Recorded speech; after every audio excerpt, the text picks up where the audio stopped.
Morning all of you. कैसे हैं आप लोग? आई होप बहुत अच्छे होंगे और क्लासेस को एंजॉय कर रहे होंगे। आज हम लोग क्लास 7 की एनसीईआरटी का सेकंड चैप्टर देखने वाले हैं। उम्मीद है कि कल का क्लास आप लोगों को समझ में आया होगा। आज की क्लास भी आप लोगों के लिए बेहद इंपॉर्टेंट है। जो भी पॉइंट हाईलाइट करते हैं उसको जरूर ध्यान दिया करें और रिविजन करते रहें और पीछे की क्लासेस का रिविजन भी करते रहिएगा तो आप लोगों को सारे फैक्ट बहुत अच्छे से याद होंगे और वहाँ से जब भी कोई क्वेश्चन बनेगा एग्जाम में तो आप लोग बहुत आसानी से उसको सॉल्व कर लेंगे, ऐसा मुझे उम्मीद है। तो चलिए शुरुआत करते हैं आज की क्लास की। और आज आपका हेडिंग है नए राजा और उनके राज्य। कैसे कैसे नए नए राजाओं का उद्भव होगा, कैसे कैसे नए राज्यों का उदय होगा, आज की क्लास में हम इसके बारे में देखेंगे। तो चैप्टर काफी महत्वपूर्ण है। मध्यकालीन भारत का इतिहास शुरू हो रहा है, एंशिएंट खत्म हो चुका है, लेकिन ऐसा नहीं है कि कोई एक पड़ाव आए जहाँ पे एंशिएंट पूरी तरह से खत्म हो जाए और अचानक से मध्यकालीन भारत शुरू हो जाए। ऐसा कोई टाइम नहीं आएगा जब अचानक से मध्यकालीन भारत खत्म होगा और आधुनिक शुरू हो जाएगा। यानी कि एक टाइम पीरियड आता है संक्रमण का, जहाँ पे एंशिएंट धीरे धीरे खत्म हो रहा होता है, मेडुअल धीरे धीरे शुरू हो रहा होता है, मेडुअल धीरे धीरे खत्म होगा और फिर आपका मॉडर्न शुरू होगा। यहाँ पे देखिए एंशिएंट खत्म हो रहा है और मेडुअल शुरू हो रहा है, या कहिए कि लगभग शुरू हो चुका है। तो आज के क्लास में हम देखने वाले हैं नए नए राजा और राज्य। 7वीं शताब्दी के बाद कई राजवंशों का उदय हुआ। मानचित्र 1 में उपमहाद्वीप के विभिन्न हिस्सों में 7वीं से 12वीं शताब्दी के बीच शासन करने वाले प्रमुख राजवंशों को दिखाया गया है। यानी कि आपके सामने मैप है और इस मैप में 7वीं से लेकर के 12वीं शताब्दी के बीच शासन करने वाले राजवंशों को दिखाया गया है, जिसमें आप देख सकते हैं कि आपके यहाँ कन्नौज में राजवंश है, गुर्जर प्रतिहार है आपके। इसके अलावा आप देखेंगे परमार वंश है। आप यहाँ देखेंगे गुजरात में भी नया राजवंश आ चुका है। यहाँ पे राष्ट्रकूट आ चुके हैं, यहाँ पाल वंश है, यहाँ पर देखिए आपके धीरे धीरे चोल पांड्य आ जाएंगे। तो ये आपके छोटे छोटे राज्य हैं, साम्राज्य हैं जिनका उदय हुआ है, जो शासन कर रहे हैं 7वीं से लेकर के 12वीं शताब्दी के बीच। फिर धीरे धीरे करके इन्हीं राजवंशों का पतन होगा और आपके जो अरेबियन कंट्रीज के लोग हैं वो अपने आप को एस्टेब्लिश करेंगे, वही तुर्क कहलाएंगे। आगे चल के सल्तनत काल के रूप में ये देखने को मिलेगा और मुगल काल आते आते ये सारी सत्ता मुगलों के अधीन हो जाएगी। तो ये देखिए उस समय के राजवंश हैं जो छोटे छोटे आपके अलग अलग क्षेत्रों में फैले हुए। यहाँ पे देखिए आपके चोल हैं, यहाँ के आपके पांड्य हैं, पल्लव, राष्ट्रकूट, पाल, ये सारे लोग उस समय के छोटे छोटे राजवंश हैं जो शासन कर रहे हैं 7वीं से लेकर के 12वीं सदी के बीच में। ये आपके लिए काफी महत्वपूर्ण है। चलिए देख लेते हैं और क्या खास बातें हैं जो आपको देखनी है। नए राजवंशों का उदय, कैसे नए राजवंशों का उदय होने वाला है। कह रहा है 7वीं सदी आते आते उपमहाद्वीप के विभिन्न भागों में बड़े गोस्वामी और योद्धा सरदार अस्तित्व में आ चुके थे। राजा लोग प्राय उन्हें अपने मातहत या सामंत के रूप में मान्यता देते थे। उनसे उम्मीद की जाती थी कि वे राजा या स्वामी के लिए उपहार लाएं, उनके दरबार में हाजिरी लगाए और उन्हें सैन्य सहायता प्रदान करें। अधिक सत्ता और संपदा हासिल करने में सामंत अपने आप को महासामंत और महामंडलेश्वर मतलब जैसे इत्यादि घोषित कर देते थे। यहाँ पे चीज ध्यान दीजिएगा कि 7वीं शताब्दी आते आते उपमहाद्वीप के विभिन्न भागों में बड़े गोस्वामी जिनके पास ज्यादा लैंड होते थे और योद्धा जिनको सरदार भी कहा जाता था, ये भी अस्तित्व में आ चुके थे। राजा लोग प्राय इनसे उम्मीद करते थे कि इनको सामंत की मान्यता देते थे कि आप सामंत हैं हमारे साम्राज्य के, और ये राजा उम्मीद करते थे कि ये समय समय पे उनको नजराना देंगे, उपहार देंगे, टैक्स देंगे और युद्ध भूमि में उनकी मदद करेंगे, सेना उपलब्ध करा के। इस तरह से आप देखेंगे जो सामंत हैं जब धीरे धीरे करके अमीर हो जाते हैं तब ये महासामंत कहलाने लगते हैं, और ज्यादा अमीर हो जाते हैं तो महामंडलेश्वर कहलाने लगते हैं, यानी कि पूरे मंडल का महान स्वामी इत्यादि घोषित कर देते थे। कभी कभी वे अपने स्वामी के आधिपत्य से स्वतंत्र हो जाने का दावा भी करते थे। जब राजा कमजोर होता था तो उनकी अधीन में रहने वाले जो सामंत हैं ये सारे लोग अपने आप को स्वतंत्र करने का प्रयास करने लगते थे। तो ये चीज भी ध्यान रखिएगा। आगे क्या है, इस तरह का एक उदाहरण दक्कन में राष्ट्रकूटों का था। राष्ट्रकूटों के बारे में हम आज की क्लास में थोड़ा बहुत चीज देखेंगे। दक्कन में इनका उद्भव हुआ है, ये चीज याद रखिएगा। राष्ट्रकूट कहाँ है? दक्कन में है। इनकी शुरुआत में कर्नाटक में चालुक्य राजाओं के अधीनस्थ थे, ये चीज याद रखिएगा। क्वेश्चन आया है कि जो आपके राष्ट्रकूट हैं ये किसके सामंत थे? चालुक्यों के सामंत थे। कहाँ पे इनका उद्भव हुआ है? तो दक्कन के क्षेत्र में हुआ है। दक्कन में आपका महाराष्ट्र कर्नाटक का क्षेत्र आता है। आगे क्या, 8वीं सदी के मध्य राष्ट्रकूट प्रधान जिसका नाम था दंतीदुर्ग। याद रखिएगा, राष्ट्रकूट साम्राज्य के संस्थापक कौन है? दंतीदुर्ग है, वेरी वेरी इंपॉर्टेंट। ने अपने चालुक्य स्वामी की अधीनता से इनकार कर दिया।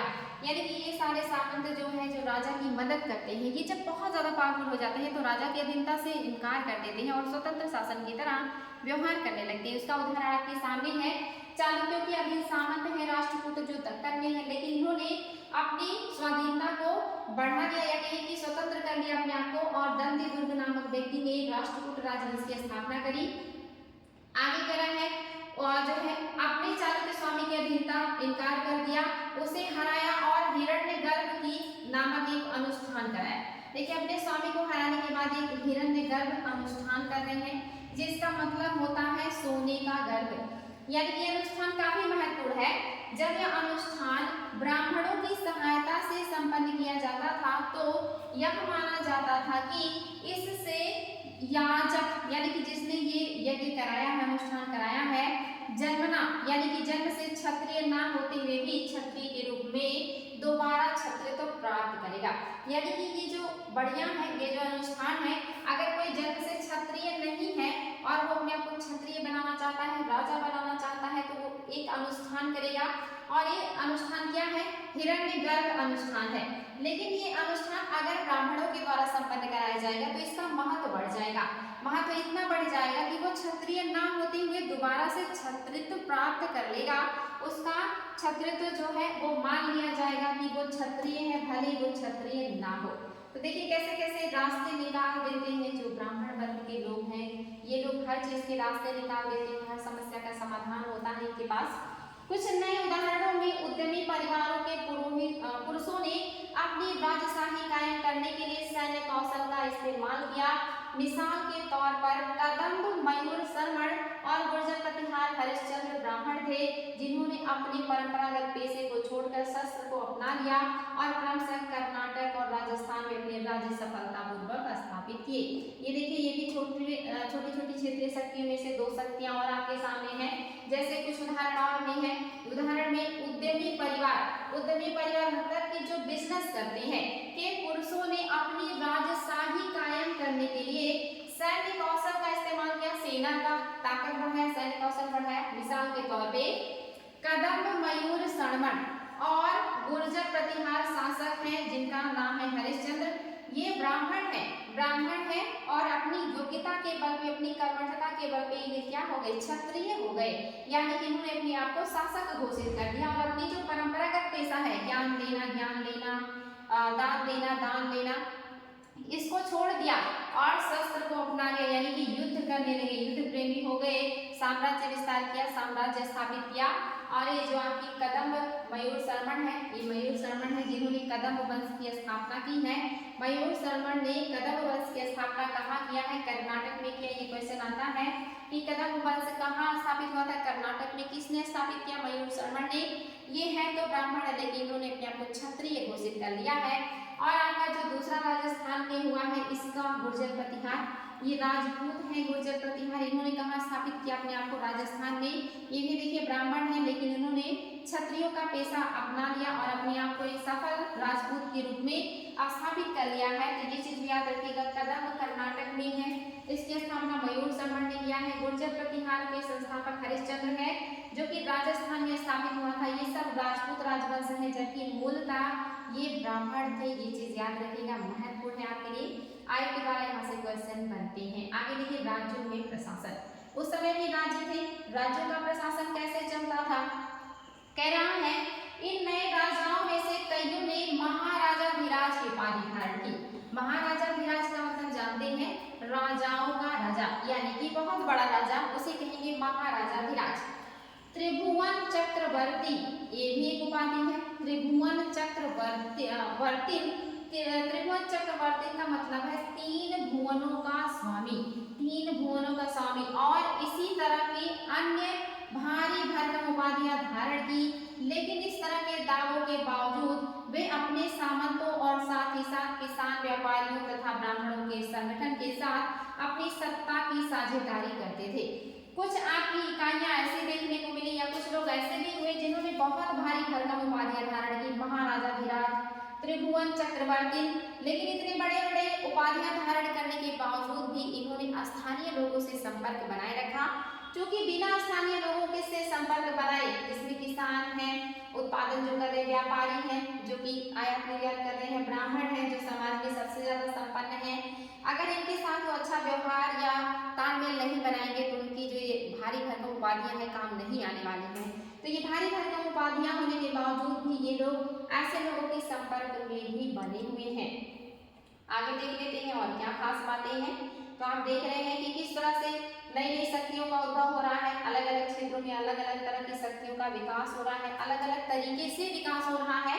इन सभी राज्यों में उत्पादकों अर्थात किसानों, पशुपालकों, कारीगरों से संसाधन इकट्ठा किए जाते थे। इनको अक्सर अपने उत्पादों का एक हिस्सा त्यागने के लिए मनाया या बाध्य किया जाता था। यानी कि जितने भी राज्य है वहां पे इनकम का सोर्स क्या है, कृषकों से जो मिलता है, व्यापारियों से जो मिलता है, इन सबसे जो टैक्स के रूप में, उपहार के रूप में, नजरानी के रूप में मिलता है, वही राजा की इनकम का सोर्स होता है। और ये इनकम कहाँ से मिलता है? किसानों से, पशुपालकों से, कारीगरों से। इनसे उम्मीद की जाती है कि अपने उत्पादन का एक हिस्सा जितना राजा निर्धारित करे ये राजा को दे दे। अगर ये प्यार से, स्वेच्छा से दे दिए तो बहुत अच्छी बात, अन्यथा इनको मजबूर भी किया जाता था कि अगर आपको हमारे साम्राज्य में रहना है तो आपको हमें अपने उत्पादन का इतना हिस्सा देना पड़ेगा। तो ये चीज देख लीजिए, यहाँ टैक्सेशन की व्यवस्था भी है। आगे कभी कभी इस हिस्से की लगान मानकर वसूल, कभी कभी इस हिस्से को लगान मानकर वसूल किया जाता था कि ये टैक्स है जो आपको देना है। तो टैक्स हो जाता है तो यानी कि वो नियमित हो जाता है, उसको देना ही देना होता है। आगे कह रहा है क्योंकि प्राप्त करने वाला भूस्वामी होने का दावा करता था, यानी कि जो प्राप्त करता था वो ये दावा करता था कि इन सभी भूमियों का स्वामी मैं हूँ, इन सभी भूमियों का राजा मैं हूँ, इन सभी भूमियों का मालिक मैं हूँ, इसलिए मुझे उस भूमि का एक हिस्सा चाहिए, उस पर मेरा अधिकार है। ये चीज यहाँ पे कह रहा है। राजस्व व्यापारियों से भी लिया जाता था, बिल्कुल राजस्व व्यापारियों से भी लिया जाता है, पशुपालकों से भी लिया जाता है, कृषकों से भी लिया जाता है। आगे कह रहा है 400 कर। यहाँ पे कुछ खास बातें नहीं, फिर भी देख लीजिए, इसमें कुछ आपके महत्वपूर्ण चीजें हैं जो आयोग के द्वारा पूछी जाती हैं। कह रहा है तमिलनाडु में शासन करने वाले चोल वंश के अभिलेखों में विभिन्न किस्म के करों के लिए 400 से ज्यादा सूचक शब्द मिलते हैं। सबसे अधिक उल्लेखनीय कर बेट्टी है। ये देखिए आयोग पूछता है कि बेट्टी क्या है, कहीं कहीं ये बेट्टी की जगह पे विष्ट भी दिया रहेगा। बेट्टी जो नगद के बजाय जबरन श्रम के रूप में लिया जाता था, जबरन श्रम के रूप में जो कर दिया जाता था उसे बेट्टी या बेस्टी कहते थे, यानी कि किसी से जबरन अपने यहाँ काम करवा लेना बिना वेतन की, उसी को कहा जाता था बेट्टी या बेस्टी, याद रखिएगा। यानी जबरन श्रम और कदमई, कदमई यानी कि भू राजस्व था। अगर भू राजस्व लिया जाता था तमिल क्षेत्र में तो उसको कदमई कहते थे, और अगर जबरन उसे श्रम करवा लिया जाता था बिना वेतन के तो उसको बेट्टी कहते थे तमिल क्षेत्र में। याद रखिएगा कि दोनों वर्ड इंपॉर्टेंट है। मकान पर छाजन डालने पर, अगर आप मकान पे छप्पर डाल रहे हैं, मकान के ऊपर छप्पर लगा रहे हैं तो उस पर भी कर लगते थे कि आपने अपने मकान बनाए हैं उसको छा दिया है तो उस पर भी टैक्स लगेगा। खजूर या ताड़ के पेड़ पर चढ़ने के लिए सीढ़ी के इस्तेमाल पर लगने वाला कर, अगर आप खजूर और ताड़ के वृक्ष पे चढ़ रहे हैं और उसके लिए सीढ़ी इस्तेमाल कर रहे हैं गवर्नमेंट की तो आपको उस पर भी कर देना होगा। पारिवारिक संपत्ति का उत्तराधिकार हासिल करने के लिए लगने वाला कर, यानी कि अगर आप अपने पिता की संपत्ति अपने नाम करवा रहे हैं तो भी उसको कर देना होगा, आज भी देना पड़ता है। इत्यादि का उल्लेख मिलता है, यानी कि इतने तरह के कर देखने को मिल रहे हैं आपके तमिल क्षेत्र में। जैसा कि आज भी इस तरह के जो है कर आपको देखने को मिलते हैं, उसी तरह से आज भी समाज आपका चल रहा है। आगे है ये संसाधन राजा की व्यवस्था का वित्तीय आधार बनते थे, यानी कि जो राजा किसानों से, कारीगरों से, शिल्पकारों से और पशुपालकों से ले रहा है वही राजा के संसाधन या वित्त का आधार बनता है। साथ ही मंदिरों और दुर्गों के निर्माण में भी इस्तेमाल होते हैं। ये जो पैसे राजा को इधर उधर से प्राप्त हो रहे हैं इससे राजा मंदिर भी बनवाता है, मजबूत किले भी बनवाता है, किले को दुर्ग भी कहते हैं तो दुर्ग और किले का निर्माण भी कर रहा है। संसाधन युद्धों को लड़ने में भी इस्तेमाल होते हैं, यानी कि जो पैसा होता है उसका उपयोग युद्ध लड़ने में भी होता है, जो कि युद्ध लड़ने के लिए हथियार चाहिए होते हैं, रथ चाहिए होते हैं, कपड़े चाहिए होते हैं सैनिकों के, और साथ ही वेतन और उनके खाने पानी की व्यवस्था भी होनी चाहिए। तो इन सब में भी अच्छा खासा पैसा लगता है, जिनसे लूट की शक्ल में धन मिलता है, यानी कि धन मिलती है तथा जमीन और व्यापारिक मार्ग के प्रयोग की संभावनाएं बढ़ती हैं। जब युद्ध लड़े जाते हैं तो किस लिए लड़े जाते हैं? एक तो साम्राज्य विस्तार, यानी कि जमीन मिलेगी, दूसरा धन संपत्ति, उस साम्राज्य को लूटेंगे तो बड़े पैमाने पे हमें धन संपदा भी मिलता है, और कभी कभी व्यापारिक मार्ग प्राप्त होने की संभावनाएं भी रहती है कि वहां से हम ज्यादा से ज्यादा आयात निर्यात कर पाएंगे अगर वहां के रास्तों पे कंट्रोल होंगे। तो युद्ध करने के क्या क्या कारण हो सकते हैं? पहले तो संसाधन जो मिल रहे हैं वही राजा के संसाधन के स्रोत हैं, वही राजा के इनकम के स्रोत हैं जो टैक्स के रूप में मिल रहे हैं। उसका उपयोग राजा मंदिर बनाने में, दुर्ग बनाने में, संसाधनों का उपयोग युद्ध करने में भी करता है, और युद्ध करने से उसे पैसे भी मिलते हैं, लैंड भी मिलता है, व्यापारिक रास्तों पर उसका कंट्रोल भी होता है। तो ये देख लीजिए, राजा युद्ध करता है तो पैसे लगाता है, और युद्ध के बाद भी उसे बहुत सारे पैसे या धन प्राप्त हो जाते हैं। राजस्व वसूली के लिए पदाधिकारियों की नियुक्ति सामान्यतः प्रभावशाली परिवारों के बीच से ही की जाती थी और प्रायः वंशानुगत होती थी। तमिल क्षेत्र में जो अधिकारी होते थे बड़े बड़े परिवारों से या प्रभावशाली परिवारों से ही नियुक्त किए जाते थे। एक तरीके से अगर देखेंगे तो ये भेदभाव पुराने टाइम से ही है कि बड़े लोग, प्रभावशाली लोग, पैसे वाले लोग ही बड़े वहदे पर होते हैं। जो गरीब होते हैं, भले ही योग्य होते हैं, उनको जल्दी सही पोस्ट नहीं दिया जाता था, और आज भी वही हाल है, नहीं दिया जाता है। तो देखिए, प्रभावशाली लोग उस समय भी तमिल क्षेत्रों में साम्राज्य के महत्वपूर्ण पदों पे होते थे, और इससे बड़े दुर्भाग्य की वंशानुगत होता था। अगर उनका बेटा योग्य नहीं है तो भी उसे वो पद आसानी से प्राप्त हो जाता था, क्योंकि वो प्रभावशाली पिता का पुत्र है। तो ये सारी समस्याएं भी है। आगे कह रहा है कि वंशानुगत होती थी, सेना में भी ऐसी ही होती थी, यानी कि सेना भी ऐसी ही होती थी। प्रभावशाली लोग सेना में भर्ती होंगे और वो परंपरागत रूप से उनके बच्चे सेना में आते जाएंगे, यानी कि कैसा हो गया, आनुवांशिक हो गया।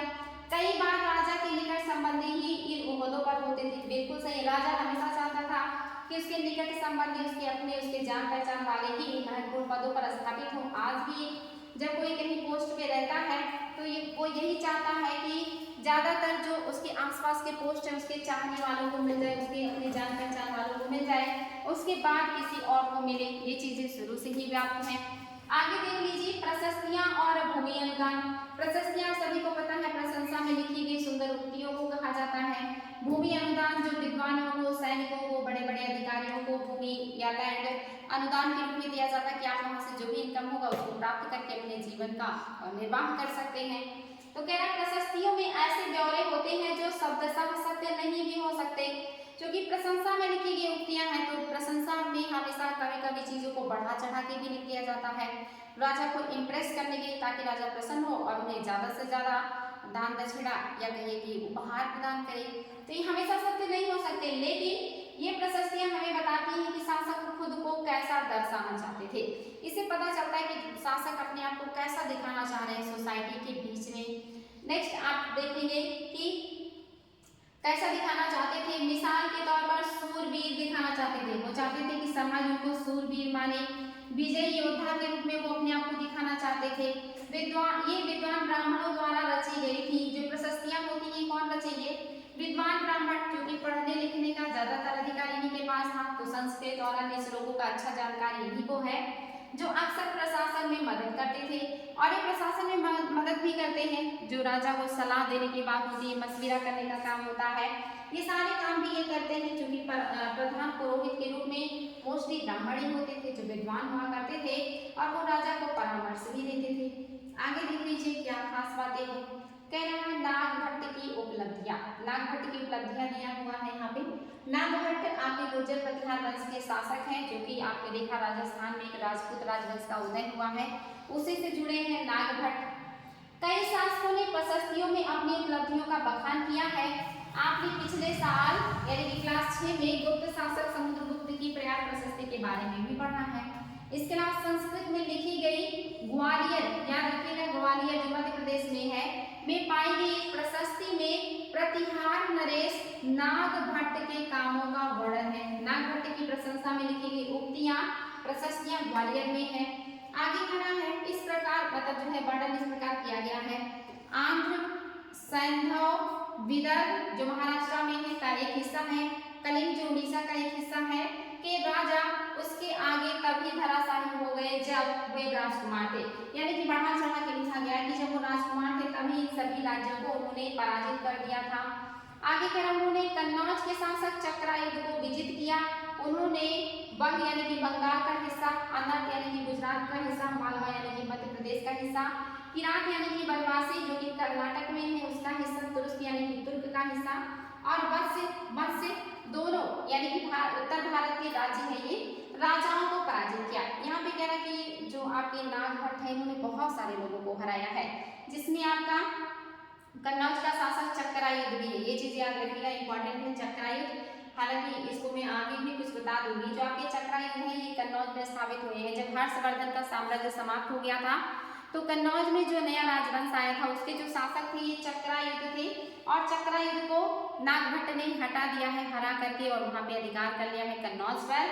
इसके अलावा देखिए इन्होंने और बहुत सारे क्षेत्र पर अपने अधिकार स्थापित कर लिए हैं, जो कि उनकी प्रशस्ति में लिखा गया है, जो ग्वालियर से प्राप्त हुआ है। राजा लोग प्राय ब्राह्मणों को भूमि अनुदान से पुरस्कृत करते थे। ये ताम्र पत्रों पर अभिलिखित होते थे जो भूमि पाने वालों को दिए जाते थे। राजा लोग मोस्टली धान जो मतलब लैंड है वो अनुदान के रूप में दे रहे हैं, और ये लिखी रहती थी प्रशस्ति के रूप में, और उसे पढ़ के पता चलता था कि राजा ने ये लैंड किसको दिया था, या किस राजा ने कौन सा लैंड किसको दिया है। भूमि के साथ साथ क्या दिया जाता था, भूमि के साथ और क्या क्या दिया जाता था। यहाँ चोलों के द्वारा दिए गए एक भूमि अनुदान की तमिल भाग का एक अंश है। यहाँ पे उनके द्वारा भी दिया गया कि भूमि अनुदान जो चोल काल में कैसा भूमि अनुदान है। तो कह रहा है हमने मिट्टी की मेड़ बनाकर साथ ही कांटेदार झाड़ियां लगाकर भूमि की सीमाओं को निश्चित कर दिया है। यानी कि कहाँ तक का जो भूमि है वो आपको दिया जा रहा है, तो मेड़ बना करके उस पर झाड़ियां लगा के तय कर दिया गया कि इतना लैंड आपका है जो आपको राजा के द्वारा दिया जा रहा है। इस भूमि पर ये चीजें हैं, क्या क्या है उस लैंड में जो अनुदान में दिया गया है। फलदार वृक्ष है, उस पे पानी है, भूमि है, बगीचे हैं, फलोद्यान है, पेड़ है, कुएं हैं, खुली जगह है, चारागाह है, एक गांव और बागी, चबूतरे, नहर, खाड़ियां, नदियां, दलदली जमीन, हौज, अन्नाकार, मछलियों के तालाब, मधुमक्खियों के छत्ते और गहरी झीलें। यानी कि उस लैंड में बड़े बड़े लैंड जो है लोगों को अनुदान के रूप में दिया जाता था। कई कई 100 एकड़ जमीन दिए जाते थे, जिसमें बहुत सारी चीजें होती थी, जिसमें क्या क्या हो सकता था आपके सामने है जो लैंड अनुदान के रूप में लोगों को मिलता था। आगे कह रहा है जिसे यह भूमि मिलती थी वह इससे कर वसूली कर सकता है, वह न्यायाधिकारियों द्वारा जुर्माने के तौर पर लगाए गए कर वसूल सकता है। यानी कि जिसको ये मतलब जो है दिया गया अनुदान के रूप में वो उस जमीन पे टैक्स लगा करके उसको वसूल कर सकता है। इसके अलावा कह रहा है कि वह न्यायाधिकारियों द्वारा जुर्माने के तौर पर लगाए गए कर भी वसूल कर सकता है। और साथ ही कह रहा है कि पान के पत्तों पर लगने वाला कर, बुने हुए कपड़ों पर लगने वाला कर, साथ ही साथ वाहनों पर लगने वाला कर वसूल सकता है। वह पक्की ईंटों के बने ऊपरी माले पर बड़े कमरे बनवा सकता है, बड़े और छोटे कुएं खुदवा सकता है, पेड़ और कांटेदार झाड़ियां लगवा सकता है, जरूरी हो तो सिंचाई के लिए नहर बनवा सकता है। उसे सुनिश्चित करना चाहिए कि पानी बर्बाद ना हो और तटबंधों का निर्माण हो। यानी कि जिसको अनुदान में दिया गया भूमि को उसका किस किस तरह से उपयोग कर सकता है, उसमें क्या क्या चीजें हैं और क्या क्या चीजें हो सकती हैं, ये सारी चीजें दी गई हैं। ये चीजें ध्यान दीजिएगा। 12वीं शताब्दी में एक बृहद संस्कृत काव्य भी रचा गया जिसमें कश्मीर पर शासन करने वाले राजाओं का इतिहास दर्ज है। 12वीं सदी में एक बृहद संस्कृत महाकाव्य की रचना की गई, और ये संस्कृत महाकाव्य जो है ये कश्मीर के इतिहास का वर्णन करता है। ये चीज याद रखिएगा, कश्मीर के इतिहास का दर्जा भी इस जो है खंड काव्य को या इस महाकाव्य को दिया गया है, जो कि बृहद संस्कृत काव्य है। इसे कल्हड़ नामक एक रचनाकार द्वारा रचा गया है। जो कल्हड़ है इन्होंने लिखा है राज तरंगिणी में ही इन्होंने लिखा है कि किस तरह से मतलब कश्मीर का इतिहास बदलता है, कौन कौन शासन करता है, और उनकी राज तरंगिणी में ही कश्मीर का इतिहास है। ये क्वेश्चन आया है कि कल्हड़ ने कौन सी पुस्तक लिखी है, राज तरंगिणी लिखी है। राज तरंगिणी से कहाँ के इतिहास का वर्णन मिलता है, तो कश्मीर के इतिहास का वर्णन राज तरंगिणी से मिलता है। और किस भाषा में लिखा गया है, संस्कृत काव्य है ये।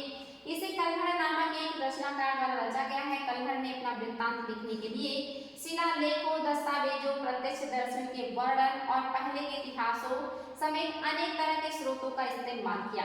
उनको ये जो कश्मीर का इतिहास उन्होंने लिखा है, किसकी मदद से लिखा? शिलालेखों की मदद से। जो समय के देखने वाले लोग हैं, जिनको चीजें देखी हुई थी, उनसे, दस्तावेजों से और अभिलेखों से, शिलालेखों से, इन सभी का इस्तेमाल करके इसने इतिहास लिखा है। कश्मीर का राज तरंगिणी में प्रशस्तियों के लेखकों से भिन्न वह अक्षर शास्त्रों और उनकी नीतियों के बारे में आलोचनात्मक रूप दिखलाता है। इसलिए 12वीं सदी के लिए यह असाधारण ग्रंथ है। जो राज तरंगिणी है ये एक असाधारण ग्रंथ है 12वीं सदी का। रीजन क्या है? इसमें प्रशंसा नहीं की गई है, बल्कि यहाँ पे आलोचनात्मक रूप दिखाया गया है। अच्छी जो उन्होंने अच्छे काम किए हैं उसको अच्छा बताया गया है, उन्होंने जो गलत काम किए उसको गलत बताया गया, यानी कि बहुत निष्पक्ष होकर के लिखा गया। इसीलिए इस ग्रंथ का इतना ज्यादा महत्व है, जिसका नाम है राज तरंगिणी, जिसको लिखा है कल्हड़ ने और जिसमें क्या है? कश्मीर का इतिहास है। बहुत प्योरली लिखा गया, इसमें दिखावा नहीं है, इसलिए ये काफी महत्वपूर्ण ग्रंथ है। आगे है धन के लिए युद्ध। युद्ध धन के लिए ज्यादातर लड़े जाते हैं और दूसरा साम्राज्य विस्तार यानी कि लैंड के लिए। कह रहा आपने यह गौर किया होगा कि इनमें से प्रत्येक शासक राजवंश का आधार कोई क्षेत्र विशेष था, वे दूसरे क्षेत्रों पर भी नियंत्रण करने का प्रयास करते थे। यानी कि यहाँ पे ज्यादातर जो आधार है वो क्षेत्र ही है और वो दूसरे क्षेत्रों पर भी नियंत्रण करने का प्रयास करते हैं, जो राजा के द्वारा किया जाता है। आगे देख लीजिए क्या खास बातें हैं, ये भी आपके लिए महत्वपूर्ण है। एक विशेष रूप से वांछनीय क्षेत्र था गंगा घाटी में कन्नौज नगर। ये चीज याद रखिएगा, कन्नौज प्राचीन काल से काफी समृद्ध नगर है। कन्नौज को इत्र नगरी के नाम से भी जाना जाता है। ये चीज याद रखिएगा, आपका ये जो कन्नौज नगर है ये आपके इलाहाबाद के पास पड़ता है। इसको इत्र नगरी भी कहा जाता है, इत्र नगरी, क्योंकि यहाँ पे बहुत ज्यादा इत्र का निर्माण होता है। इसके अलावा इसको प्राचीन काल में महोदया भी कहा जाता था। ये क्वेश्चन कई बार आया है कि महोदया किस नगर का नाम था, तो ये कन्नौज नगर का नाम था। कन्नौज काफी समृद्ध है, जो कि गंगा यमुना के क्षेत्र में है और यहाँ होने की वजह से ये इलाका काफी उत्पादन देता है। उत्पादन देने की वजह से समृद्धि बहुत है। समृद्धि होने की वजह से इस पे लोगों की नजर भी है। तो कौन कौन है? गुर्जर, प्रतिहार और राष्ट्रकूट पाल, ये तीन राजवंश इसके लिए लड़ाई करेंगे। राष्ट्रकूट लड़ते हैं, पाल लड़ते हैं। राष्ट्रकूट देखा आपने दक्कन के क्षेत्र में है, जो इसके लिए युद्ध कर रहे हैं। पाल आपने देखा था मानचित्र में, ये बंगाल के क्षेत्र में है, जो लड़ रही हैं। और गुर्जर प्रतिहार को आपने देखा है कि आपके राजस्थान के क्षेत्र में है, राजस्थान के क्षेत्र में है, राजपूत हैं ये सारे लोग। और ये सभी लोग किसके लिए लड़ेंगे? कन्नौज के लिए, चूंकि कन्नौज एक समृद्ध नगर है। ये वंशों के शासक सदियों तक कन्नौज के ऊपर नियंत्रण को लेकर आपस में लड़ते रहे, यानी कि सदियों तक लड़ते रहे, साल नहीं सदियों तक लड़ते रहे, पीढ़ी दर पीढ़ी ये आपस में लड़ते रहे कन्नौज के लिए। क्योंकि इस लंबी चली लड़ाई में तीन पक्ष थे, इसलिए इतिहासकार इसे प्रायः त्रिपक्षीय संघर्ष कहते हैं। ये क्वेश्चन कई बार आता है, त्रिपक्षीय संघर्ष किसके लिए हुआ? कन्नौज के लिए। त्रिपक्षीय संघर्ष में कौन शामिल थे? गुर्जर, प्रतिहार, राष्ट्रकूट और पाल। त्रिपक्षीय संघर्ष का परिणाम क्या हुआ? तीनों राजवंश कमजोर हो गए और तीनों ही समाप्त हो गए, बर्बाद हो गए, तीनों का पतन हो गया। लास्ट में त्रिपक्षीय संघर्ष में कौन कन्नौज पर अधिकार करने में सफल रहा? तो गुर्जर प्रतिहार। जो गुर्जर प्रतिहार है यही कन्नौज पर अपनी सत्ता को स्थापित करने में कामयाब रहे, ये उनको फायदा हुआ। लेकिन नुकसान क्या हुआ? तीनों राजवंश आपस में सदियों तक लड़ते रहे, पीढ़ी दर पीढ़ी, और तीनों राजवंशों का पतन हो गया, क्योंकि वो लड़ते लड़ते कमजोर हो गए। जैसा कि हम देखेंगे, शासकों ने बड़े मंदिरों का निर्माण करवाया। शासक क्या करते हैं? बड़े बड़े मंदिरों का निर्माण करवाते हैं, और ये बहुत सारे मंदिरों का निर्माण करवा चुके हैं। और करवा कर भी अपनी सत्ता और संसाधनों का प्रदर्शन करने का प्रयास किया करते थे। यानी कि राजा बड़े बड़े मंदिर बना करके दिखाते थे कि उनके पास कितना पावर है, कितना पैसा है। दिखावा करने के लिए भी वो लोग ऐसा काम किया करते थे। इसलिए जब वे एक दूसरे के राज्य पर आक्रमण करते थे तो मंदिर को ही अपना निशाना बनाते थे, जो कभी कभी बहुत अधिक संपन्न होते थे। आप अध्याय 5 के बारे में पढ़ेंगे। यानी कि मोस्टली राजा अपने शक्ति को, अपने वैभव को, अपने पावर को, अपने पैसे को दिखाने के लिए भव्य मंदिरों का निर्माण अपने राज्य में करवाते थे। और जब राजा दूसरे पर आक्रमण करता था तो सबसे पहले मंदिर को ही निशाना बनाता था, क्योंकि वो उसके भव्यता का, उसके पावरफुल होने का, उसके पैसे वाले होने का सबसे बड़ा प्रतीक होता था, इसलिए पहले मंदिर ही तोड़ दिया करते थे। ये चीज भी देख लीजिए। आगे कह रहा है अफगानिस्तान के गजनी का सुल्तान, नाम सुना होगा आपने, महमूद गजनवी, ऐसे शासकों में से एक है जो सबसे ज्यादा प्रसिद्ध है, जो मंदिरों को टारगेट करते हैं। उसने 997 से 1023 तक शासन किया। इनका टाइम पीरियड कब से है? ये शासक बने हैं 997 में और 930 तक ये शासन के रूप में रहे हैं और अपने नियंत्रण का विस्तार इन्होंने मध्य एशिया के भागों से लेकर ईरान और उपमहाद्वीप के उत्तर पश्चिम हिस्से तक किया। यानी कि इन्होंने अपने साम्राज्य विस्तार मध्य एशिया से लेकर ईरान, अफगानिस्तान और भारत के इलाके में उत्तर पश्चिम के क्षेत्र तक इन्होंने अपने साम्राज्य का विस्तार कर लिया था। वह लगभग हर साल उपमहाद्वीप पर हमला करता था। यानी कि जो गजनवी है ये लगभग हर साल भारत पर आक्रमण करते थे। 997 से 1030 तक रहे और इस दरमियान इन्होंने लगभग भारत पे 17 बार आक्रमण किए हैं। हर साल महाद्वीप में हमला करते थे। उनका जो मेन टारगेट होता था या जो निशाना होता था वो क्या होता था? संपन्न मंदिर होते थे, जितने संपन्न और समृद्ध मंदिर होते थे उनको लूटना, जिसमें गुजरात का सोमनाथ मंदिर भी शामिल था, जिसको उन्होंने लूटा था, जो इनकी लूट का सबसे समृद्ध केंद्र था, जहां से इनको सबसे ज्यादा संपत्ति प्राप्त हुई थी। आगे कहना है कि महमूद जो धन उठा ले गया, यानी कि सोमनाथ मंदिर को लूटने के बाद जो महमूद गजनवी है ये जो धन उठा ले गया, इससे इसको इतना ज्यादा संपत्ति प्राप्त हुई कि उससे उसने गजनी में एक वैभवशाली राजधानी बनाई थी। गजनी में एक वैभवशाली राजधानी किस पैसे से बनाया है? सोमनाथ मंदिर से मिलने वाले पैसे से बनाया। इसके अलावा इसने अपने यहाँ 3 वर्षों तक लगान माफ कर दिया कि 3 वर्ष तक किसी को कोई लगान नहीं देना है, क्योंकि इनके पास पैसे इतना आ गए थे। जब इसने सोमनाथ मंदिर को लूटा और लूट कर जा रहा था तो रास्ते में जाटों ने इसके ऊपर आक्रमण करके कुछ धन को लूट लिया था। ये क्वेश्चन भी आया है कि जब गजनवी लूट करके जा रहा था तो किसने इससे कुछ धन छीन लिया था, लूट लिया था? तो जाटों ने लूट किया था। ये चीज याद रखिएगा, जाटों ने उससे कुछ धन को लूट लिया, लेकिन वो रुका नहीं उनसे लड़ने के लिए, क्योंकि उसके पास ऑलरेडी बहुत पैसा था। लेकिन और इसने आक्रमण कब किया है सोमनाथ पर? 1025 में किया है। ये चीज याद रखिएगा, क्वेश्चन आया है 17 बार में से ये उनका 16वें नंबर का आक्रमण है जो 1025 में सोमनाथ पे किया गया है, जहां से उनको बहुत संपत्ति मिली। और जब वो लूट के जा रहे थे तो जाटों ने आक्रमण करके कुछ संपत्ति उनसे छीन ली थी। ये आखिरी आक्रमण नहीं है, इसके बाद एक और आक्रमण इनका होगा, वो होगा 1027 में, और ये गजनवी का आखिरी आक्रमण होगा। और किसके विरुद्ध होगा? इन्हीं जाटों के विरुद्ध जिन्होंने उसका धन छीन लिया था। इनको सबक सिखाने के लिए ये 1027 में आखिरी आक्रमण करते हैं। तो ये क्वेश्चन भी आया है, महमूद गजनवी का आखिरी आक्रमण कब हुआ?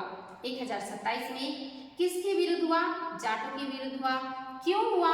क्योंकि इन्होंने महमूद गजनवी जब पैसा लूट के जा रहा था तो उससे कुछ संपत्ति को छीन लिया था, लेकिन काफी संपत्ति थी, इसलिए वो चुपचाप चले गए, अपने यहाँ राजधानी का निर्माण कराया। 3 सालों तक माफ कर दिया कि किसी को टैक्स नहीं देना है। कितना इनको पैसा सोमनाथ से मिला था। आगे देखिए, सुल्तान महमूद अपने द्वारा जीते गए लोगों के बारे में भी कई बातें जानना चाहता था। उसने सोचा जो क्षेत्र में जीत रहा हूँ यहाँ के लोग कैसे हैं, और इसके लिए उसने अल-बर्नी नामक एक विद्वान को महाद्वीप में लेखा जोखा लिखने का काम सौंपा। ये क्वेश्चन आता है कि महमूद गजनवी के साथ कौन सा विद्वान आया था? अल-बर्नी। या ये क्वेश्चन आएगा अल-बर्नी किस विदेशी के साथ भारत आया है? तो गजनवी के साथ आया है। ये चीज याद रखिएगा। महमूद गजनवी का भारत पर आक्रमण करने का मेन जो मतलब था वो था धन लूटना। दूसरा, अगर लूट में है तो धर्म का प्रचार भी हो जाएगा, लेकिन मेन क्या है? धन लूटना है। तो ये अपने साथ अल-बर्नी को भी लेकर के आए हैं कि जिसको मैं जीत रहा हूँ उस क्षेत्र के बारे में आप मुझे लिखो, बताओ कि कैसे हैं ये लोग, कैसे जिंदगी है इनकी। अरबी में लिखी गई उसकी कृति, ये चीज याद रखिएगा। क्वेश्चन आया है कि किस भाषा में इसने लिखा है? अरबी भाषा में लिखा है। और ये भी इसकी किताब का नाम क्या है? किताब उल हिंद नाम है इसकी पुस्तक का। वेरी वेरी इंपॉर्टेंट है। जो अल-बर्नी ने लिखा है अरबी भाषा में लिखा है। किसके साथ आया है? गजनवी के साथ। आज भी इतिहासकारों के लिए एक महत्वपूर्ण स्रोत है। ये जो आपका किताबुल हिंद है, ये आज भी इतिहासकारों के लिए एक महत्वपूर्ण स्रोत है। अल-बर्नी ने जो है आगे देख लेते हैं। अल-बर्नी संस्कृत का भी विद्वान हो गया था, जो कि उसने यहाँ के लोगों से संस्कृत के बारे में भी सीखा था, परामर्श लिया था संस्कृत के बारे में विद्वानों से। और ये पुराणों का अध्ययन करने वाला पहला मुस्लिम है। ये क्वेश्चन भी आता है कि पुराणों का अध्ययन करने वाला पहला मुस्लिम कौन था? तो पहला मुस्लिम था आपका अल-बर्नी, जिसने पुराणों का अध्ययन किया। इसे खगोल का भी अच्छा ज्ञान था, भूगोल भी जानता था, संस्कृत में भी इसको अच्छी जानकारी है, ये अरबी भी जानता है, उर्दू फारसी भी जानता है, लेकिन इसने अपनी कृति जो लिखी है वो अरबी में लिखी है। आगे देखिए, युद्ध करने वाले दूसरे राजाओं में चहमान भी थे, जो बाद में चौहान के रूप में जाने गए। आप सभी को पता है कि ये जो चहमान है इसी को चौहान कहा जाता है, जिसमें चौहानों में आपके पृथ्वीराज तृतीय का नाम आप लोगों ने सुना होगा। इन्होंने दिल्ली और अजमेर के आसपास के क्षेत्रों पर शासन किया। अजमेर और दिल्ली के आसपास के क्षेत्रों पे शासन किए हैं चौहान। उन्होंने पश्चिम और पूर्व की ओर अपने नियंत्रण क्षेत्र का विस्तार करना चाहा, जहां उन्हें गुजरात के चालुक्यों और पश्चिमी उत्तर प्रदेश के गढ़वालों से टक्कर लेनी पड़ी। यानी कि जब अपने साम्राज्य विस्तार करना चाहते थे तो उस समय गुजरात में थे चालुक्य, इन्होंने उनको टक्कर दिया, और वो पश्चिमी उत्तर प्रदेश में इनको गढ़वालों ने टक्कर दिया। गढ़वाल राजवंश का शासन था कन्नौज में, और गुजरात में चालुक्य हैं, जब दिल्ली और अजमेर में शासन कर रहे हैं आपके पृथ्वीराज चौहान। और जो पृथ्वीराज चौहान हैं ये पृथ्वीराज तृतीय हैं, याद रखिएगा, ये पृथ्वीराज तृतीय हैं, जिनको राय पिथौरा कहा जाता है। ये चीज याद रखिएगा, इनको राय पिथौरा भी कहा जाता है। और इनका टाइम पीरियड 1168 से 1192 का है, जिसने सुल्तान महमूद गौरी नामक अफगान शासक को 1191 में हराया था। 1191 में इन्होंने तराइन का पहला युद्ध लड़ा। तराइन का पहला युद्ध या प्रथम युद्ध, जिसमें जो गौरी है ये हार गया। गौरी को पृथ्वीराज चौहान ने हरा दिया तराइन के पहले युद्ध में, जो हुआ 1191 में। लेकिन दूसरे के साथ 1192 ईस्वी में उसने मतलब जो है गौरी ने क्या हो गया, उसने चौहान को हरा दिया। नेक्स्ट ईयर जो गौरी है उसने फिर से आक्रमण किया और पृथ्वीराज चौहान को हरा दिया। आप सभी को पता है मोहम्मद गौरी जो है ये गजनवी के बाद गजनी के क्षेत्र में राजा बने हैं, और इन्होंने भारत के क्षेत्र को जीतने का कोशिश किया। पहला आक्रमण इन्होंने मुल्तान पे किया है, और उसके बाद ये गुजरात और अन्य क्षेत्रों में बढ़ने लगे थे। और चौहान जो शासक हैं, क्योंकि ये पहले पड़ते थे, उनसे युद्ध करना लाजमी था, तो गौरी ने इनके ऊपर आक्रमण किया। तराइन का प्रथम युद्ध हुआ और इसमें पृथ्वीराज चौहान जीत गए। गौरी को जान बचा के भागना पड़ा, लेकिन अगले साल उसने दोबारा आक्रमण किया, और इस युद्ध में जो कि 1192 में हुआ, जो कि आपका द्वितीय युद्ध है तराइन का, इसमें पृथ्वीराज चौहान को उसने हरा दिया। और इस तरह से गौरी को दिल्ली से लेकर के जो आपका अजमेर तक का इलाका है ये मिल गया था। आगे देखिए, चोल राज्य नजदीक से एक नजर। चोल राज्य नजदीक से एक नजर यहाँ पे आप देख रहे हैं।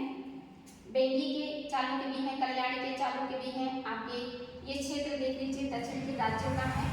अब हम लोग चोल वंश के बारे में थोड़ा बहुत पढ़ेंगे, क्योंकि चोल वंश आपका बहुत ही शक्तिशाली वंश है। दक्षिण में चोल वंश का जो महत्व है बहुत ज़्यादा है। आयोग के द्वारा ऐसे क्वेश्चन भी बहुत ज़्यादा पूछे जाते हैं। चोलों की देखिए महत्वपूर्ण जो राजधानी है, नगर है, वो है उरैयूर से तंजावुर। ये इलाका चोल के काफ़ी महत्वपूर्ण और समृद्ध नगर है। तंजावुर और उरैयूर आप कॉटन वस्त्र के उत्पादन के लिए प्रसिद्ध है, आपको पता है। तंजौर बृहदेश्वर मंदिर के लिए जाना जाता है, ये भी आपको पता है। चोल वंश सत्ता में कैसे आया? कावेरी डेल्टा में कैसे चोल वंश सत्ता में आया? चोल वंश की स्थापना कैसे हुई है? तो कह रहा कावेरी डेल्टा में मुट्टरियार नाम से प्रसिद्ध एक छोटे से मुखिया परिवार की सत्ता थी। ये कांचीपुरम के पल्लव राजाओं के मातहत थे। उरैयूर के चोल वंशीय प्राचीन मुखिया परिवारों के विजयालय ने 9वीं सदी के मध्य में मुटियारों को हराकर इस डेल्टा पर कब्जा जमाया, और उसने वहां तंजावुर शहर और निशुंभ सूदनी देवी का मंदिर बनवाया था। तो ये चीज याद रखेंगे। जो चोल हैं इनकी स्थापना कैसे हो रही है? मुटियार नामक एक प्रसिद्ध अत्यंत छोटे मुखिया परिवार की सत्ता थी और इस सत्ता को उखाड़ फेंका चोलों ने और अपने साम्राज्य की स्थापना की। और साम्राज्य की स्थापना कौन करेंगे, ये आप देख रहे हैं क्या नाम है, क्वेश्चन कई बार आया है कि चोल साम्राज्य के संस्थापक का क्या नाम है, विजयालय। और इन्होंने किसको हराया है या किसको समाप्त किया है, तो मुटियारों को हराया है। और इसके अलावा आप देखेंगे कि ये जो कांचीपुरम के पल्लव राजा हैं ये इनके मातहत हैं, लेकिन फिर धीरे धीरे अपने आप को क्या करेंगे, स्वतंत्र। चोल पहले पल्लव के अधीन हैं, लेकिन इन्होंने अपने आप को स्वतंत्र कर लिया, कावेरी डेल्टा के मुटियारों को समाप्त कर लिया और अपने आप को इस्टेब्लिश कर लिया, स्थापित कर लिया था। और किसने किया, विजयालय ने। आगे कह रहा है 19वीं सदी के मध्य में मुटियारों को हराकर इस डेल्टा पर कब्जा जमाया और उसने यानी कि विजयालय ने तंजावुर शहर और निशुंभ सूदनी देवी का मंदिर भी बनवाया। ये चीज याद रखिएगा, विजयालय ने तंजावुर शहर बसाया है, निशुंभ सूदनी देवी का मंदिर भी बनवाया है। विजयालय के उत्तराधिकारियों ने पड़ोसी इलाकों को जीता और उसका राज्य अपने क्षेत्र में तथा शासन अपने मतलब जो है क्षेत्र का शासन बढ़ा लिया, उनके क्षेत्र पर अधिकार कर लिया। उनके उत्तराधिकारियों ने उनके साम्राज्य को और भी ज्यादा बढ़ाने का काम किया था। आगे भी महत्वपूर्ण पॉइंट है, इसको देख लेते हैं। कहना है कि पड़ोसी इलाकों को जीता और उसका राज्य अपने क्षेत्र और तथा शक्ति दोनों रूपों में बढ़ता गया। दक्षिण और उत्तर के पांड्य और पल्लव के इलाके इस राज्य का हिस्सा बन गए। दक्षिण में यानी कि चोलों के दक्षिण में कौन है, पांड्य है, और चोलों के उत्तर में कौन है, पल्लव है, यानी कि बीच में चोल है, यहाँ पे चोल है और उत्तर में कौन है, पांड्य है, और इनके दक्षिण में कौन है, पल्लव है। ये लोग क्या करें, इन दोनों को विस्थापित करके अपने साम्राज्य का विस्तार करते हुए चले जा रहे हैं, ये चीज याद रखिएगा। आगे कह रहा है कि बना लिया राजराज फर्स्ट, ये चीज याद रखिएगा, राजराज प्रथम जो सबसे शक्तिशाली चोल शासक माना जाता है, 985 में राजा बना और उसी ने इनमें से ज्यादातर क्षेत्रों पर अपना नियंत्रण विस्तार किया। उसने साम्राज्य के प्रशासन का भी पुनर्गठन किया। ये काफी महत्वपूर्ण है। चोल साम्राज्य के जो पहले सबसे शक्तिशाली राजा हुए वो हुए राजराज फर्स्ट, और उन्होंने अपने आसपास के ज्यादातर हिस्सों को जीत करके अपने साम्राज्य में मिला लिया, अपने साम्राज्य को सुदृढ़ करने का प्रयास किया। राजराज फर्स्ट ने राजराजेश्वर मंदिर बनवाया था तंजावुर में, जिसको बृहदेश्वर मंदिर भी कहा जाता है, और ये दक्षिण का सबसे भव्य मंदिरों में से एक है। तो याद रखिएगा, राजराज फर्स्ट ने तंजावुर का बृहदेश्वर मंदिर बनाया है, जिसे राजराजेश्वर मंदिर भी कहा जाता है, जो कि दक्षिण में राजा अपने आप को ईश्वर के समतुल्य दिखाने का कोशिश करते हैं, ईश्वर के समान दिखाने का कोशिश करते हैं। इसीलिए अपने आप को देखिए काफी बड़े बड़े मंदिर बनवाते हैं और मंदिरों में ईश्वर के साथ साथ अपनी भी मूर्तियां लगवाते हैं। राजराज जो प्रथम है, इनके पुत्र हुए थे राजेंद्र प्रथम, जिन्होंने चोल साम्राज्य का सबसे ज्यादा विस्तार किया था। ये चीज याद रखिएगा, राजराज प्रथम के जो बेटे हुए उनका नाम था राजेंद्र प्रथम, जिन्होंने चोल साम्राज्य को और भी ज्यादा विस्तार देने का काम किया है और उन्होंने अपने पिता की नीतियों को जारी रखा। इन्होंने गंगा घाटी में भी अभियान किया। ये देखिए, गंगा घाटी तक किस चोल शासक ने अभियान किया है, राजेंद्र फर्स्ट ने। इसने श्रीलंका पर भी अपना अधिकार किया और दक्षिण पूर्वी एशिया के देशों पर भी हमला किया। यानी कि जो चोल शासक हैं राजेंद्र प्रथम, इन्होंने गंगा घाटी तक का क्षेत्र अपने साम्राज्य में मिला लिया। इन्होंने पूरी की पूरी श्रीलंका पर भी अपना अधिकार कर लिया और इन्होंने दक्षिण पूर्वी जो एशिया है, इंडोनेशिया, मलेशिया और जो मलाया, इन सभी क्षेत्रों पर भी अपना अधिकार कर लिया था। तो ये चीज याद रखिएगा।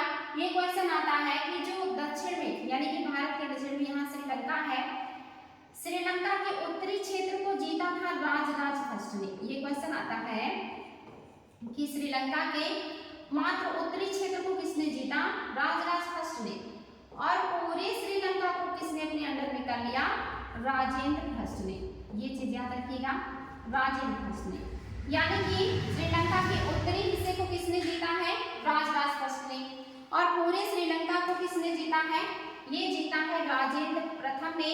इन्होंने पूरे श्रीलंका के साथ साथ भारत में गंगा घाटी तक का अभियान भी किया है और इसके अलावा इन्होंने दक्षिण पूर्व एशिया के क्षेत्रों पर भी अपना अधिकार किया है।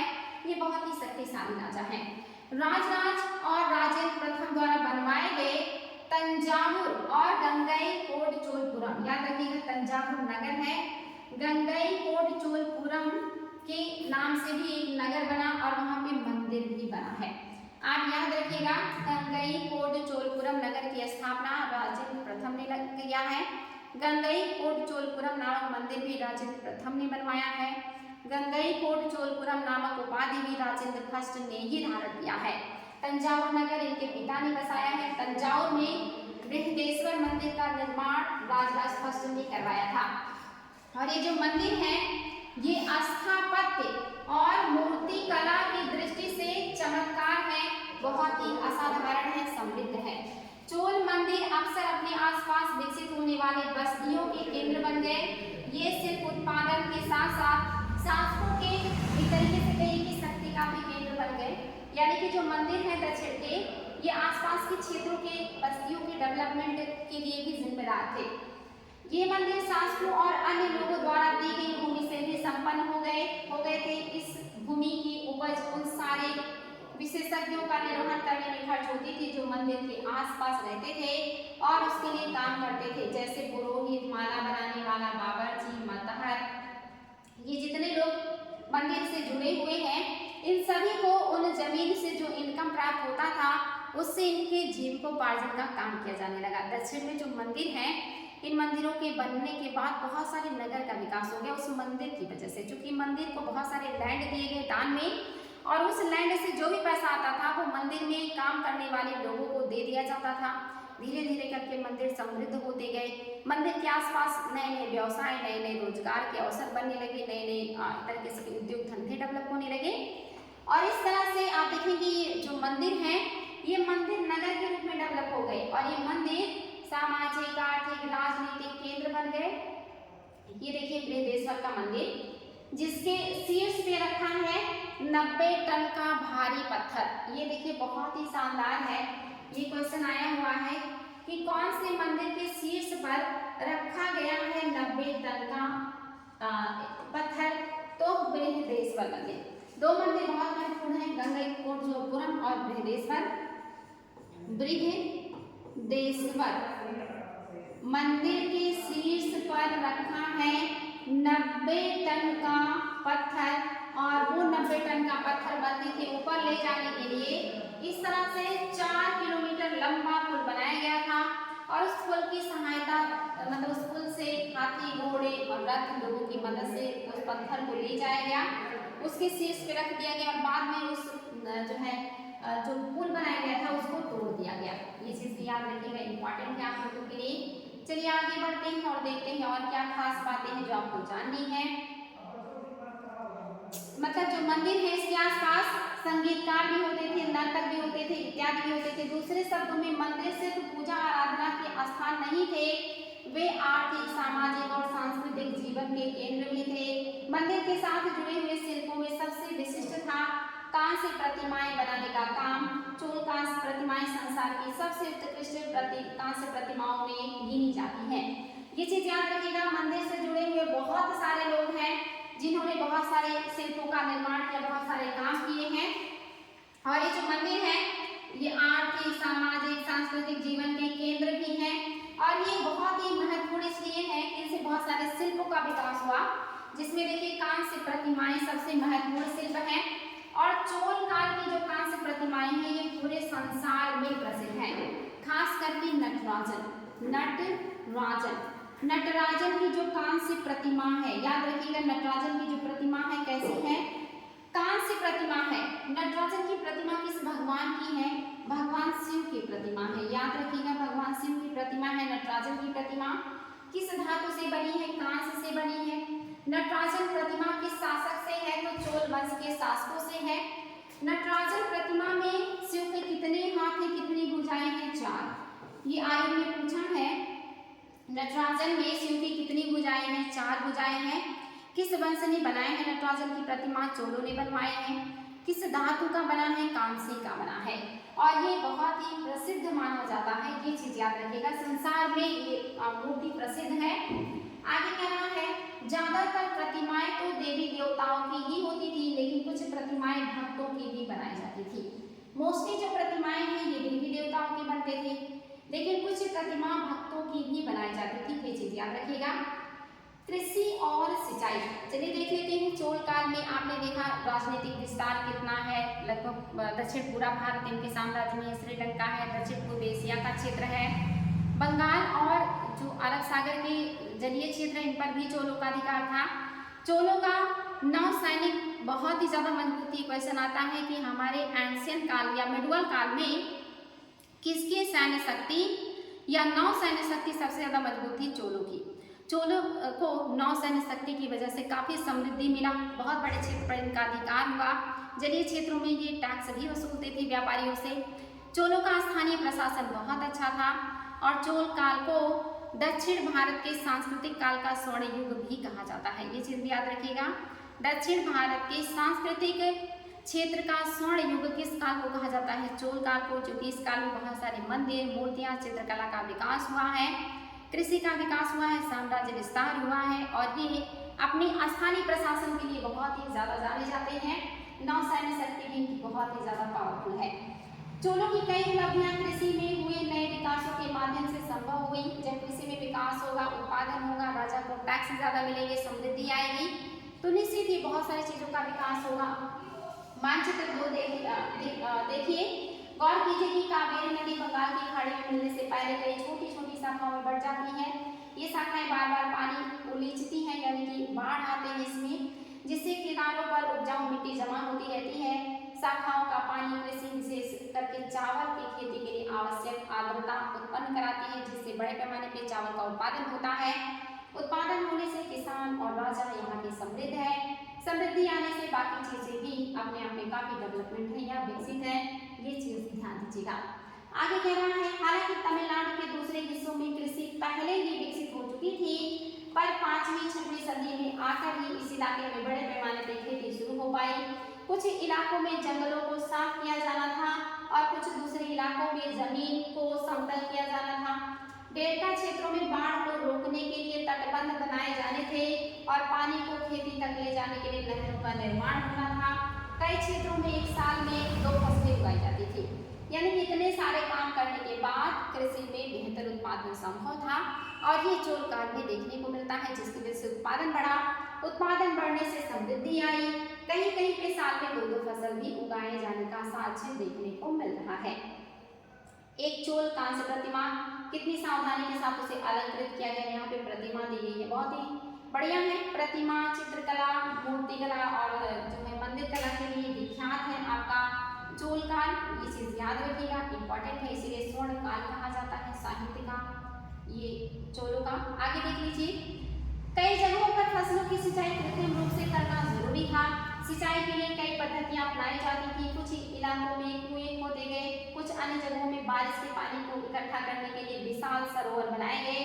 स्मरण रहे कि सिंचाई के काम में योजना की जरूरत होती है, जैसे श्रम और साधनों की व्यवस्थित करना, यानी कि कृषि के लिए सिंचाई की अच्छी सुविधा चाहिए, जिसके लिए कुएं भी खोदे गए, बारिश के पानी को स्टोर किया गया तालाब बना करके, और इसमें भी मेहनत लगता है, संसाधन लगते हैं, सही योजना की जरूरत होती है, जैसे श्रम और संसाधन को व्यवस्थित करना, इन कामों की देख रेख करना और यह तय करना कि पानी का बंटवारा कैसे किया जाए। ज्यादातर नए शासकों के साथ साथ गाँव में रहने वाले लोगों ने इन गतिविधियों में सक्रिय रूप से दिलचस्पी दिखाई थी। नेक्स्ट देखिए, साम्राज्य का प्रशासन। साम्राज्य का प्रशासन कैसा था, ये चीज आपको देखना है, ये भी काफी महत्वपूर्ण है, आयोग के द्वारा पूछे जाते हैं। यहाँ से कुछ शब्दावलियां हैं जो आयोग के द्वारा बार बार पूछी जाती हैं। प्रशासन किस प्रकार संगठित था? किसानों की बस्तियां जो उर कहलाती थी, किसानों की बस्तियों को क्या कहते थे? उर। ये आयोग के द्वारा कई बार पूछा गया है, किसानों की बस्तियों को क्या कहते थे? उर कहते थे। सिंचित खेती के साथ बहुत समृद्ध हो गई थी। ये जो उर है, जैसे जैसे कृषि बढ़ा वैसे वैसे ही मजबूत होते चले गए। इसी तरह के गांव के समूह को, उर के जो गांव होते थे, जो गांव का समूह है आप देख रहे हैं वो उर है, और इसी तरह के गांव के समूहों से मिलकर के नाडु बनता था, यानी कि कई सारे उर को अगर आप मिला देंगे तो नाडु बनता था। ग्राम परिषद और नाडु न्याय करने और कर वसूल जैसे मतलब प्रशासनिक कार्य करते थे। जो नाडु है एक गांव, मतलब गांव का परिषद है, उसको कंट्रोल कर रहा था, साथ ही न्याय करने का काम कर रहा था और कर इकट्ठा करने का काम नाडु के द्वारा किया जाता था। बेलनार जाति के धनी किसानों को केंद्रीय चोल सरकार की देखरेख में नाडु के कामकाज में अच्छा खासा नियंत्रण हासिल था। ये जो बेल्लाल है या बेल्लाला, ये धनी किसान हुआ करते थे जो अक्सर नाडु में प्रभावशाली होते थे और ये राजा के अंदर काम किया करते थे या राजा के प्रतिनिधि होते थे। उनमें से कई धनी भूस्वामियों को चोल राजाओं ने सम्मान के रूप में मूवेंद बेरन, याद रखिएगा मूवेंद बेरन, 3 राजाओं की अपनी सेवाएं प्रदान करने वाला बेलन या किसान, इसे कहा गया मूवेंद बेरन। अरैयार, अरैयार शब्द को भी ध्यान दीजिएगा, आयोग ने पूछा है अरैयार क्या है। अरैयार मतलब होता है प्रधान, जैसे उपाधियां दी और उन्हें केंद्र में महत्वपूर्ण राजकीय पद सौंपे। यानी कि जो धनी किसान हैं जो प्रशासन में राजा की मदद कर रहे हैं उनको राजा उपाधि दे रहे हैं। कैसी उपाधि? मूवेंद बेलन और अरैयार का, ये दोनों उपाधियां धनी किसानों को राजा के द्वारा दिया जा रहा है, ये चीज याद रखिएगा। आगे देखिए भूमि के प्रकार, चोल काल में भूमि के प्रकार, ये आयोग के द्वारा बहुत ही ज्यादा पूछा जाता है। ये आईएएस में भी आया है, पीसीएस में भी आया है और ये नेट में भी आया हुआ क्वेश्चन है, तो ये आप लोगों को बिल्कुल और बिल्कुल याद होना चाहिए, बहुत ही महत्वपूर्ण तथ्य है। इसको देखिए आप लोग कि कौन कौन से भूमि को क्या नाम दिया जाता था चोल काल में। चोल अभिलेखों में भूमि की विभिन्न कोटियों का उल्लेख मिलता है, जिसमें आपका एक है वेल्लन वगाई, ये क्वेश्चन बहुत बार आता है। दक्षिण में या चोल साम्राज्य में वेल्लन वगाई क्या है? ये गैर ब्राह्मणों को दिया जाता है, जो ब्राह्मण नहीं है, ऐसे किसान, ऐसे भूस्वामी जो ब्राह्मण नहीं है, उनको जो भूमि दान में दी जाती थी उसको वेल्लन वगाई कहते थे। दूसरा है ब्रह्मदेह। ब्रह्मदेह कैसा जमीन है? ब्राह्मणों को बाहर में दी गई भूमि को कहा जाता था ब्रह्मदेह, और गैर ब्राह्मण किसानों को भूमि जो दान में दी जाती थी वो वेल्लन वगाई कहलाती थी। साला भोग कई बार एग्जाम में आया है, ये विद्यालय के रख रखाव के लिए जो भूमि दान में दी जाती थी उसको साला भोग कहा जाता था। ये देखिए देवदान या तिरुमट्टुकनी, ये कैसा लैंड है? मंदिर को उपहार में दी गई भूमि को कहा जाता था देवदान या तिरुमट्टुकनी। पल्ली चंदनम, ये क्वेश्चन में कई बार आया है। पल्ली चंदनम किस भूमि का नाम है? तो जैन संस्थाओं को दान में दी गई भूमि को पल्ली चंदम कहा जाता था, ये बहुत इंपॉर्टेंट है। पल्ली चंदम कई बार आया है। तिरुमट्टुकनी और सालाभोग, ब्रह्मदेव, वेल्लन वगई, ये 5 तरह की जो भूमियां हैं जो चोल काल में अनुदान के रूप में अलग अलग लोगों को दी जाती हैं, ये याद रखिएगा, बहुत ही ज्यादा महत्वपूर्ण है। ये हर तरह के एग्जाम में पूछा हुआ है और आगे भी ये क्वेश्चन पूछे जाएंगे। आगे देख लेते हैं और क्या खास बातें हैं जो आप लोगों को जाननी है। हमने देखा कि ब्राह्मणों को समय समय पर भूमि अनुदान या ब्रह्मदेह प्राप्त हुआ। परिणाम स्वरूप कावेरी घाटी, दक्षिण भारत के दूसरे हिस्सों में ढेरों ब्राह्मण बस्तियां अस्तित्व में आई। प्रत्येक ब्रह्मदेह की देखरेख प्रमुख ब्राह्मण भूस्वामियों की एक सभा द्वारा की जाती थी। ब्राह्मण भूस्वामियों का जो संगठन होता था उसको सभा कहते थे और ऐसी भूमियों की देखरेख करते थे जो ब्रह्मदेह के रूप में उन्हें अनुदान के रूप में प्राप्त होता था। ये सभाएं बहुत कुशलता पूर्वक काम करती थी।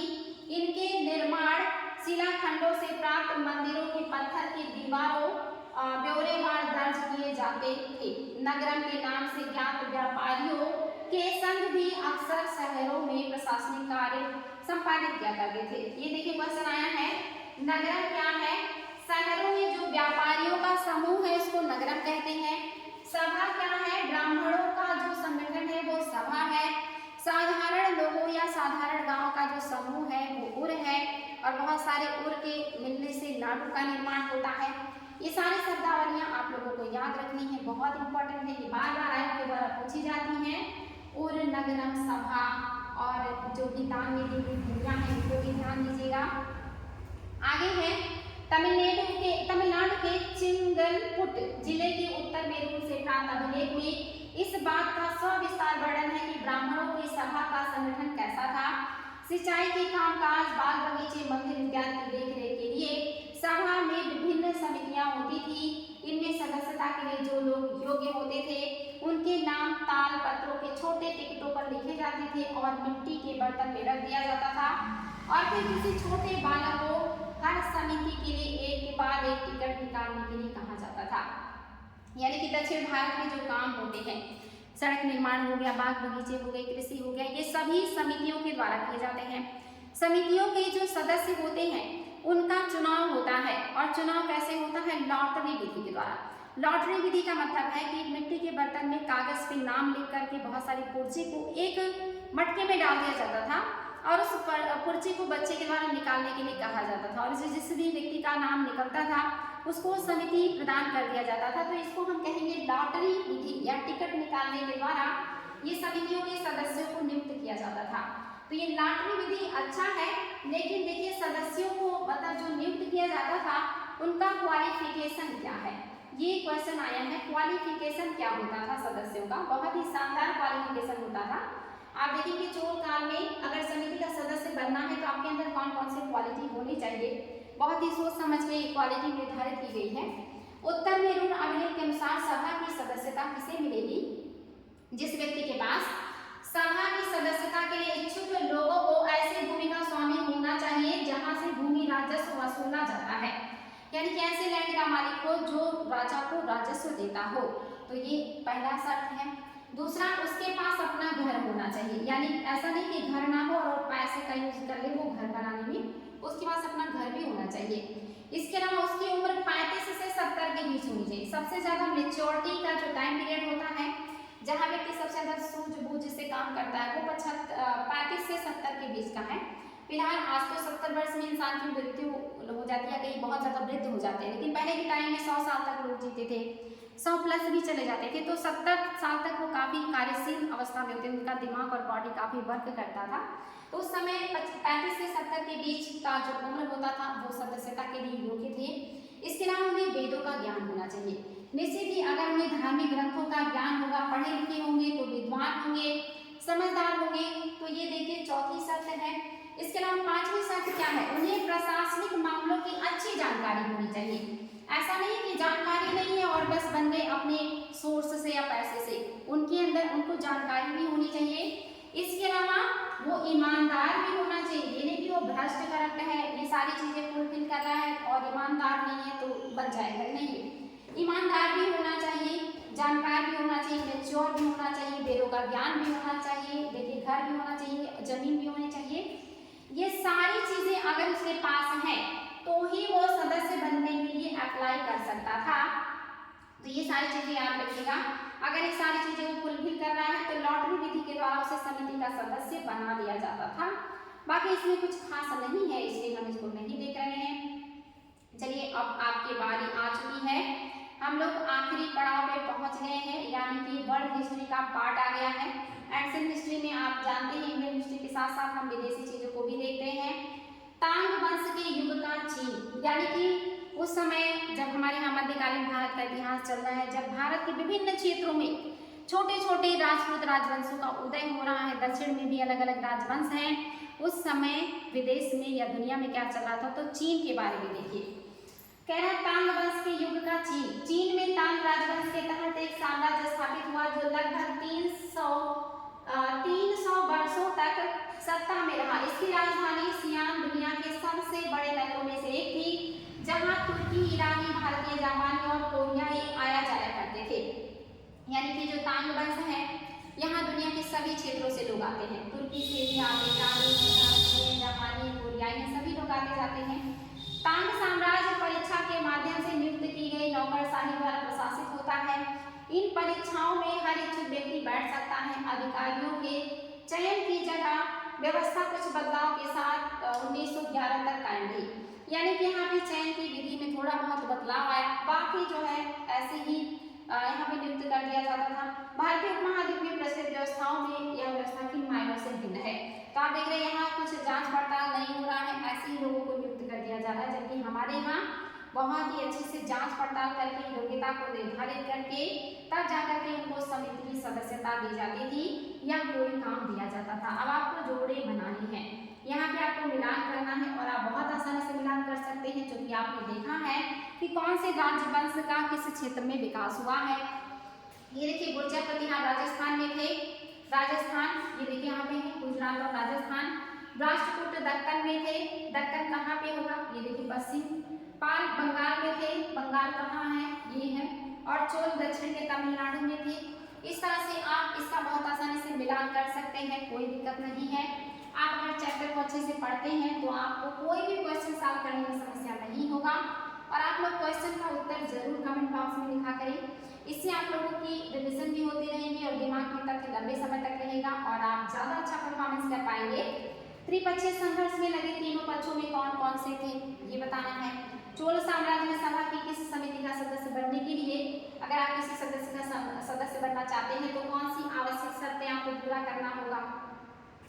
चहमानों के नियंत्रण में आने वाले प्रमुख 2 नगर कौन से थे, सब पढ़ा है, आपको कोई दिक्कत नहीं, आसानी से फटाफट आंसर राइटिंग कर सकते हैं। और अगर कोई असुविधा होती है तो क्लास को फिर से रिविजन कर लीजिएगा, पीछे की क्लासेस का भी रिविजन करते रहिएगा। ये सारे क्वेश्चन आपके सामने हैं, अगर आप इनको राइटिंग करना चाहें। राष्ट्रकूट कैसे शक्तिशाली बने, नए राजवंशों ने स्वीकृति हासिल करने के लिए क्या किया, तमिल क्षेत्र में किस तरह की सिंचाई व्यवस्था का विकास हुआ, चोल मंदिरों के साथ कौन कौन सी गतिविधियां जुड़ी हुई थी। तो बहुत आसान है, कोई दिक्कत नहीं है, देख लीजिए आपके सामने सारे प्रश्न हैं, आप इनको आसानी से लिख सकते हैं और बहुत ही आसान है। और ये देखिए और भी बहुत सारे हैं जो आप देख सकते हैं, अगर आपको इच्छा होगी तो आप सारे प्रश्नों का उत्तर लिखिएगा और इनका शॉर्ट लिस्ट ले सकते हैं, आंसर राइटिंग कर सकते हैं। बिल्कुल अगर कोई समस्या होती, किसी भी तरह की असुविधा होती है तो आप लोग बेझिझक कमेंट बॉक्स में लिखिएगा। आप लोगों के फीडबैक से, आप लोगों की बातों से मुझे समझ में आता है कि आप लोगों को क्लास अच्छी लग रही है, नहीं लग रही है, कोई दिक्कत कोई परेशानी, तो आप लोग लिखिए जरूर कि क्लास कैसा लगा, आंसर राइटिंग जरूर करें, नोट्स भी बनाएं और खूब अच्छे से मेहनत करें। नेक्स्ट डे हम फिर मिलेंगे नए चैप्टर के साथ। आज के लिए इतना ही। Thank you so much.